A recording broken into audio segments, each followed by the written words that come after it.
Gikan sa lawak balitaan sa Magic Video Production, kini ang Balita Patrol. Mga balita nga nakalap gikan sa lalawigan, sa rehiyon, sa kauluhan ug sa gawas sa nasod. Kini ang Balita Patrol. Mga balitang labas ug patas. Ug karon adia ang inyong tigbalita. Mindanao, Visayas, kumusta kaninyong tanan? Sa ngalan si Bukporsa sa Balita Patrol, ako si Tata Rojas. Ang uluhan sa mga balita hatod kanato sa Misamis University, educating for the future.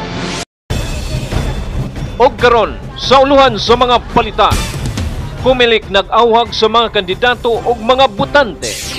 Suporta sa katawhan gipangayo sa mga sundalo. Comelec Misamis Occidental dili mudawat og application alang sa exemption sa gun ban. Moti champion sa gipahigayon nga 4th Provincial Skills Competition.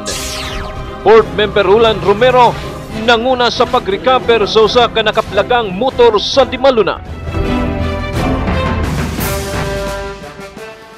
Ug karon sa mga detalye.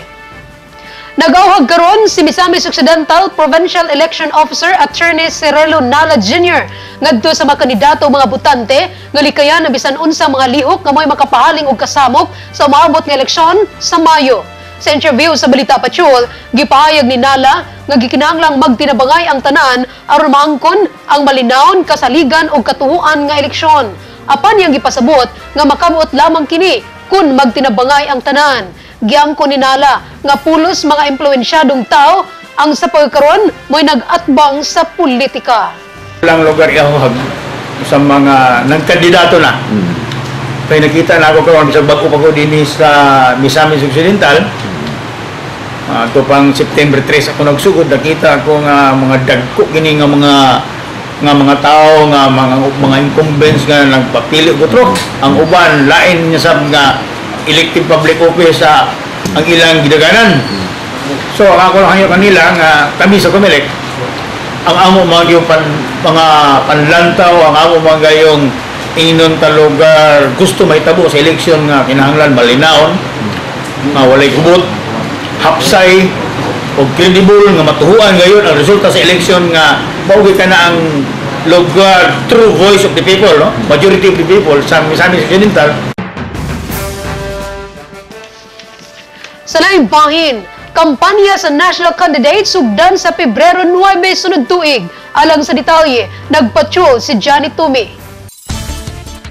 Sa umaabot Pebrero 9 pa ang pagsugod sa kampanya sa mga kandidato sa nasudnong posisyon. Kini ang gipanayag ni Attorney Cirelo Nala Jr., ang Provincial Comelec Officer sa Misamis Occidental. Sa interview sa Balita Patrol, gipahayag ni Nala nga kini mao'y magtangkod sa 90 ka adlaw nga campaign period ay pa ang eleksyon sa Mayo 10. Gipaklaro kini ni Nala isip giya sa mga tao subay sa maabot nga eleksyon sa pagka-presidente o senador. Ang may tungod sa campaign, actually doon na tayo calendar of activities na ang national ng mga candidates magsugod na diri pagyod sa 90 days before sa election date. So counting 90 days before May 10 din hipagin sa mga February. February 9. Alang sa Balita Patrol, ako si Johnny Tumi. Salamat, Johnny Tumi. Samtang Marso 26, mo'y pagsugod sa kampanya alang sa lokal nga mga kandidato. Alang sa detalye, nagpatrol si Ann Stilian. Formal nga magsugod sa maabot nga Marso 26 sa sunod tuig ang kampanya alang sa mga kandidato sa lokal nga posisyon sa umaabot nga eleksyon sa Mayo. Kini ang ipadayag ni Attorney Cirelo Nala Jr., ang Provincial Election Officer. Sa interview sa Balita Patrol, gipahayag ni Nala nga sa maong pitsa mo tangkod usab kini og 45 ka adlaw nga campaign period ay pa ang Mayo 10 nga mo'y pitsa sa eleksyon. Gipasabot ni Nala sa local, provincial lugar, municipal ug syudad, lugar magsugod na 45 days before sa election day. So March 26. So actually ang atong campaign period mo pag diya gina magsugod. Pero tungod sa bag-ong desisyon nga ipaganaw sa Korte Suprema nga wala na premature campaigning, na ang may tabo ninyo, kung walay premature campaign, dili na makasubok sa balaod ang mga nipayag karong kandidato para nga magpasabot sa ilang tagsa-tagsa ka mga plataporma. Although nga lugar doon nagapog apprehensions nga tingali o makomplikar kini apan tungod kay kaya na decision man sa Korte Suprema ug under sa doktrina nato nga part man kana sa tumbalaod. So kung isip na implementar sa election laws, ako kapaabot lang sa implementing guidelines sa COMELEC. Kaya dili man lugar ka ng decision sa Korte Suprema as far as I am concerned, being the implementor, nga self-executing decision na insigida pwede na nila ma-execute tungod kay decision sa Korte Suprema. Magpaabot yapon ako kung sa mando sa COMELEC sa taas. Alang sa Balita Patrol, ako si Ann Silian. Nasalamat Ann Silian. COMELEC Ozamis dili mo dawat og application alang sa exemption sa gun ban. Alang sa detalye, nagpatrol si Chari Tumi. Gisugyot na ni Misamis Occidental Provincial COMELEC Officer Cirelo Nala Jr. ngadto sa mga security agency nga kung sila mag-apply alang sa exemption sa gun ban, moderitso na lamang og apply ngadto sa COMELEC Manila. Gipasabot ni Nala nga kung iagi pa sa ilang buhatan, malangan na pag-ayo ang pag-approve niini ug pamasin kung matapos na lamang ang eleksyon ay pamudangat ang approval.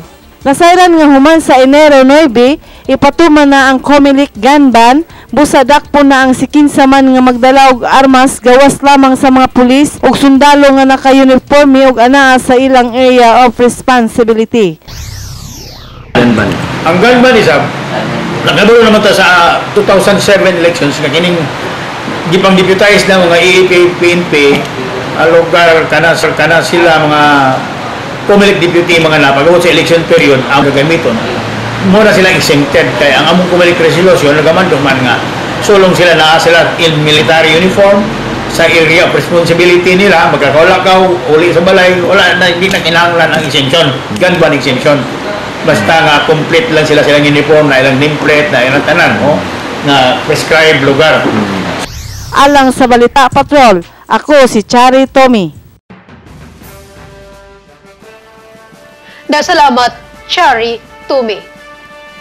Suporta sa katawhan gipangayo sa mga sundalo. Detalye sa pagbalik sa Balita Patrol.